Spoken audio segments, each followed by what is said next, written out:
Hi guys, it's Kat at Kat Reviews Books, back with another video today. I thought we would go over the couple of books that I have finished since the last video I posted, and then briefly talk about some of the topics I talked on my last video. I have a couple statistics I thought I would share with you guys, and then I thought I would go over books that I'm hoping to finish by the end of March.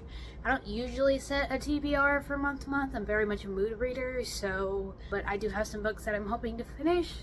They are sort of on my mood palette, and I'll give a reason that I'm planning to read each of them, but I thought we would just go for it and have a little chit-chat sesh.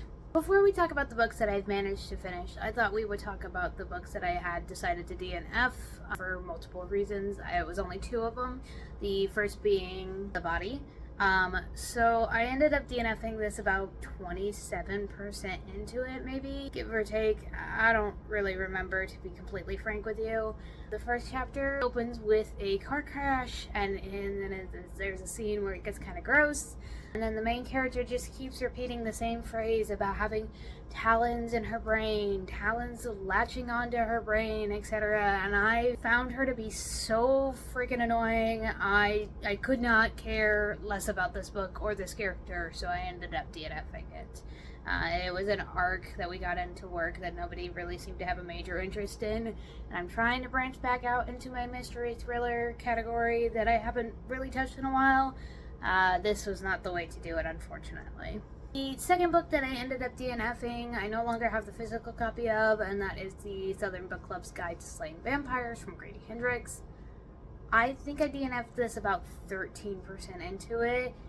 I immediately got into that gross little scene, and I couldn't get past that, and I know that it's horror and that it had to do with vampires. I just wasn't expecting it to be as, I don't want to say gory, because I wouldn't say it's gory, maybe grisly.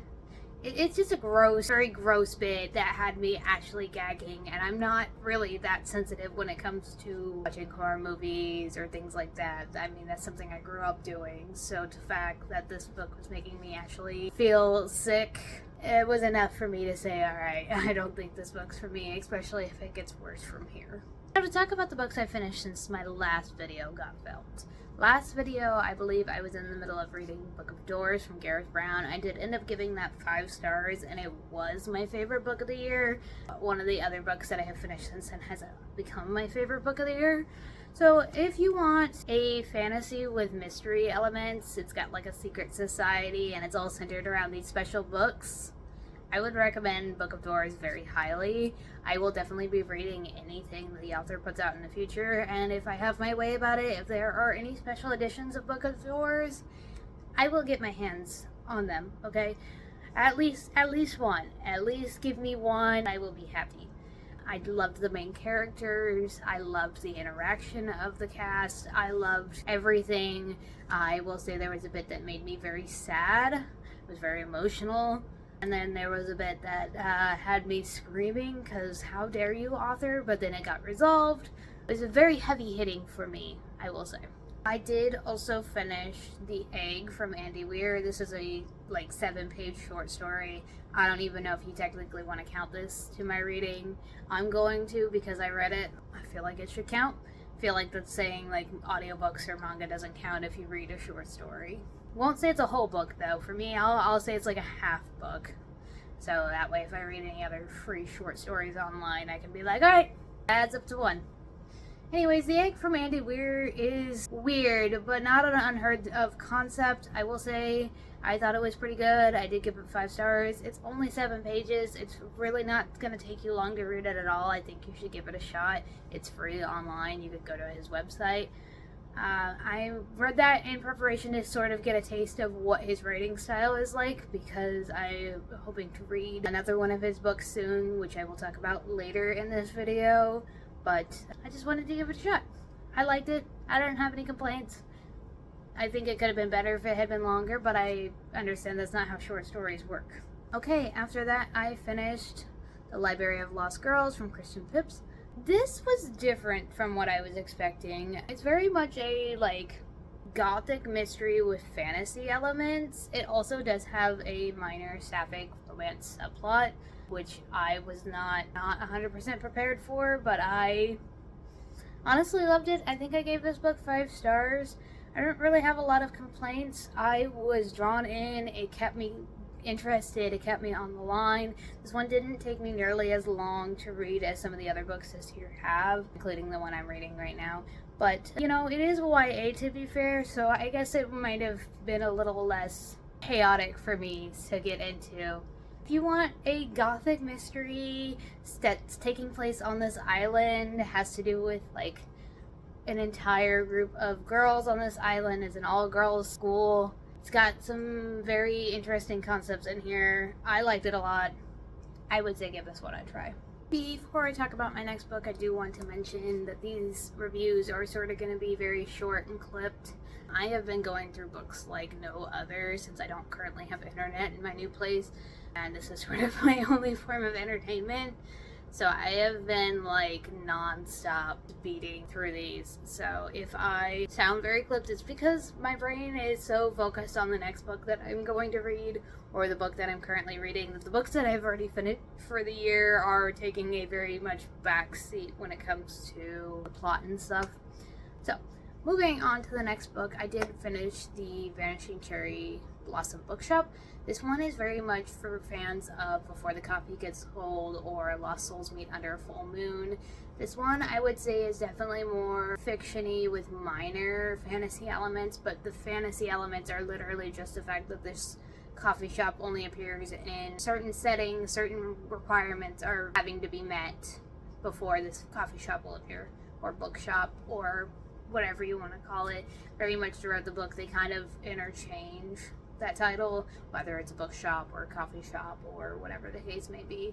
I would say this one is more on the wholesome side, very uplifting when it comes to the stories in it. I would say it's not like Lost Souls Meet Under a Full Moon, which is about meeting with a loved one who has passed, and it's not quite Before the Coffee Gets Cold, going back in time sort of thing, but it's somewhere in the middle of those two. I would say it's definitely one of the better books from the trio. I would say I like Lost Souls Meet Under a Full Moon just a little bit more, just because that book actually made me cry, and I would say that the writing in it was just a little more beautiful in my opinion. But I don't have any complaints about any of the three books. I do believe I gave this one 4 stars just because there were some bits that were kind of hard for me to really resonate with, really connect with. So overall, a good story. I then read People We Meet on Vacation. I very much was doing half book, half audiobook. This was one I was reading in the days leading up to my birthday. I had taken that whole birthday weekend off. My birthday was on a Thursday, so I was off Thursday, Friday, Saturday, Sunday. And I was doing it to get ready for my housewarming party, which I also happened to have that weekend. So I was very much back and forth between that all day. But I did end up reading it in a day's time. I think that the love interest was great. I think the characters connected well. I think it was a great way of going from the best friends to the lovers trope. I would probably try another Emily Henry book after that, but I will say it's nothing that I would write home about. I wouldn't say, oh my god, this book was so cute, it had me giggling, kicking my feet, swooning, etc. I'd say, yeah, it had me feeling pretty good throughout it. I vibed very well with the characters. Sometimes the male lead was making me swoon, but there were other times where I was like, man, this female lead is kind of, she's got some stuff she's got to sort through, and it was just a lot. The ending for me was what knocked it down from being a 5-star read to a 4-star read. It wasn't a bad ending. It just, I think they approached it a little bit differently than I would have liked. So, again, good read. Probably won't ever reread it. Would be willing to try another book from Emily Henry, though. I know that this one has been very popular. I believe it's either in the works of being a movie or is already a movie on Netflix. I'm not 100% sure, but I would probably watch the movie just to give it a try. And the last book that I have finished recently that we're going to talk about before we move on to the books I'm currently reading and then my to be read list for March is Carnival Fantastico. This is by Angela Montoya, I believe her last name is pronounced. I freaking loved this book, okay? It is a YA fantasy book. It's like I would say it's a romantasy, but the romance takes a major backseat in the plot, which is something I personally enjoy. I would say it definitely has a mystery element, as it literally is centered around this carnival that has this magic system that nobody knows where it came from. Everybody only gets 12 months to stay with the carnival, and if they can't become main act, then they have to go. There's a whole ordeal going down with this book, but it is my favorite book of the year so far. If I could give this book 8 stars, I would. I literally don't have any complaints about this book, except for the fact that I don't get a sequel. I don't get more of these characters. I want more. I will be looking for her other books. I don't know if she's written any. I haven't taken the time to look yet because my brain was like, oh my god, I'm so latched onto this book that I don't want to think about if she has any other ones. I want to just be in the moment with this book. So I will look for her other books, though. I will be looking to see if they are going to do any sort of special edition, and if not, I will be buying a paperback copy when it comes out, as I'm a paperback girly, not hardcover, despite what my shelves might say about me right now. Okay, to talk about the books that I am currently reading, I'm currently reading 2 books. On my Kindle, I am reading Society of Lies from Lauren Ling Brown. I'm actually just reading this in the mornings when I am going for a run on my treadmill, just because my treadmill has a perfect little thing for me to just pop it up and I can just swipe over when I'm ready to. This is a mystery thriller. It is one of the Reese's book club picks, I believe. I'm about 34% into it. It's not a bad book so far. It's definitely an interesting concept. It has to do with these eating clubs at Princeton and these secret underground societies. It is one of the ones where they kind of go back and forth between 2 character perspectives, and they do a past and present sort of thing. So if that's not your vibe, I wouldn't say you should read this, but right now I'm currently enjoying it. I'm thinking it'll probably be a 3 or 4 star read when I finish it. That's my prediction. We'll see how it goes. I haven't really been feeling the mystery thriller vibes lately, but I am actually reading this one for one of the Goodreads challenges because I thought that would be a fun way for me to get some of the books on my shelf read. Speaking of books that I'm reading for challenges, the other book that I'm reading is also for a Goodreads challenge. The Goodreads challenge of reading of retelling. So right now I'm reading Lore from Alexandra Bracken. I'm about 155 pages into it. I believe it's about 466 maybe. It's pretty good so far. I'm not super digging the character cast, but I would say it's probably going to be an average read, so probably a 3.5, 4 star read by the time I'm done with it. If you like anything to do with Greek mythology, I would say this one's probably going to be up your alley. It is okay, just as a heads up for people who don't read young adults. Now, just to get into my goals a little bit, and I did put my glasses on for this because I need to consult my sheet. But last time in my video, I was talking about my goals for the year. I was talking about how I want to try to read more of the books that are on my shelves currently instead of buying new ones because A, I live alone. Like, I can't afford to be buying new books all the time as much as I wish I could. So I need to save my money, and B, I need to get rid of some of these books. I currently own 519 books, of which I have read 121 of them. About 23% of my books have been read, going by those odds. So the 398 unread or 77% unread books, I really gotta pump those numbers up. I know that your average book reader, bookworm, has at least 25% of their personal collection left unread at all times. I was looking into the research. I also know that 25% of Americans own 100 or more books, and 7% of Americans own 500 or more books. So I'm in the 7%. I feel like I don't hate that I'm in the 7% because I do eventually want to be in that group of people who have 1,000 or more books. I want to be officially considered a library. So I don't mind my personal collection, but I have room in my house for more shelves. I think that I could reach 1,000, but I want it to be books that I actually love. So I definitely need to go through some of these because I know they're gonna be not all perfect, unfortunately. I'm a very picky reader about what I end up keeping. Okay, we're finally getting down to the last portion of this video. This last portion is where I talk about books that I'm hoping that I'll have finished by the end of March, and the reason I plan to read them. So, after I finish Lore, for sure, Society of Lies is not necessarily needing to be finished before I start this next book, since it is my running book. But at least I'll wait until I finish Lore, or if I end up DNFing Lore, whatever the case may be. After that, I'm planning to read Project Hail Mary. I normally wouldn't have picked this up, but I've been trying to get out more and do more things, and since this has a movie coming out soon, I thought it would be a good excuse for me.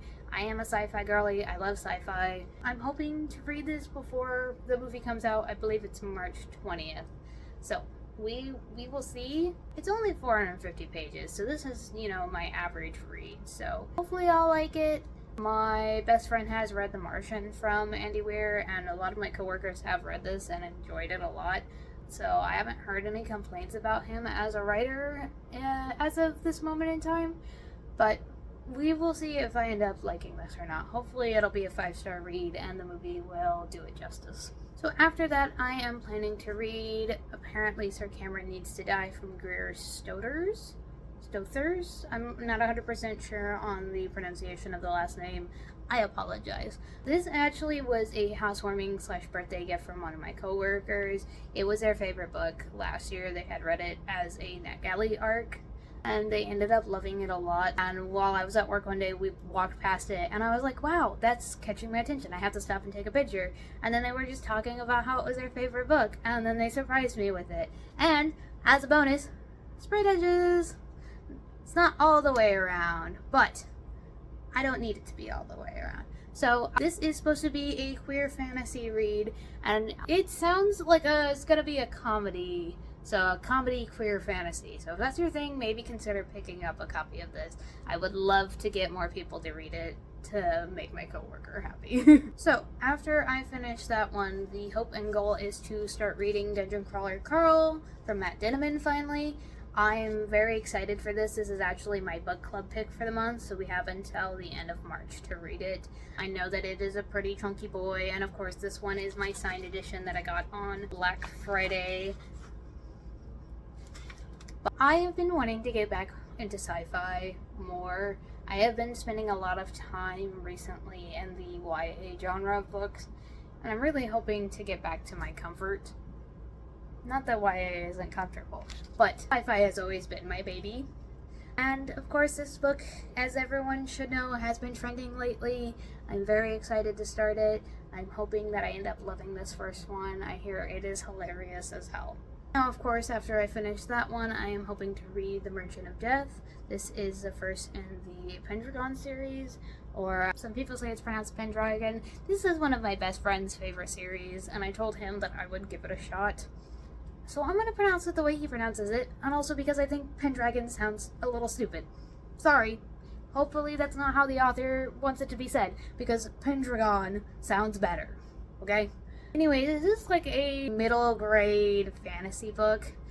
He was telling me that it's got to do with him saving a bunch of different worlds, and each book is a different world that he goes to. He was talking about how there's a water world and a couple other things. I really latched onto the water world because I love anything to do with ocean stuff, even though I'm terrified of it. I think it's a morbid curiosity thing. But this book seems pretty short. The text seems, I guess, about average, but hopefully I'll love it and I can continue on to read the rest of the series. I believe there's 12 or 13 books of this series. Okay, I promise we're almost done. We are down to the last 2 books, and I know that this might seem ambitious to some people, but with the way I'm going through books like it's nobody's business, I like to aim high, okay? So, ambitious it is for the month. Now, the next one that I picked up is a advanced reader's copy of Hell's Heart. This is from Alexis Hall. I do believe this is the same author who has been recently just writing in the romance category. I do believe, might be wrong, but I think they write queer romances. Anyways, this is their sci-fi debut. I'm very excited for it. I've had it on my list for a little while. I bumped it up my list just because one of my coworkers thought it sounded interesting as well, so I am hoping to pass it on to them when I get done reading it. But we are manifesting 5-star reads, okay? I will let you guys know upon the next video I film with these books whether or not my predictions were right, but I'm hoping this one's going to be 5 stars. It sounds so good. I do want to say before I show off this last one that I do kind of have these in the order that I'm hoping to read them. What's higher on my list versus lower. So this last one, I do want to read it, of course, but I do want to say it's not gonna bother me if I have to push it back another month. And that is the copy of My Husband's Wife from Alice Feeney that I got from my coworker. He literally just finished this and was talking about how it's so good. He bought the official copy and passed the ARC to me, so I thought that, well, why not? I've been meaning to give Alice Feeney a try anyways. I hear she's very popular in the mystery thriller community. I'm not going to say no to a free book being passed along to me. I'm trying to get this put higher up my list and try to read it sooner. That way I can talk to him about it while it's still fresh in his mind. Okay, that is everything that I have to discuss today. I appreciate you guys taking the time to be here with me. I appreciate you taking the time to watch this. I do want to mention once again that I do have a Discord server that I have been trying to get more people to join just because I'd like to interact with more bookworms. The link is in my channel's bio, and I will make sure to link it in the description below. So if you'd like to do that and you'd like to meet some other bookworms, I would love for you guys to join us. Thanks again for watching. I hope you have a great day and take care. We'll see you soon.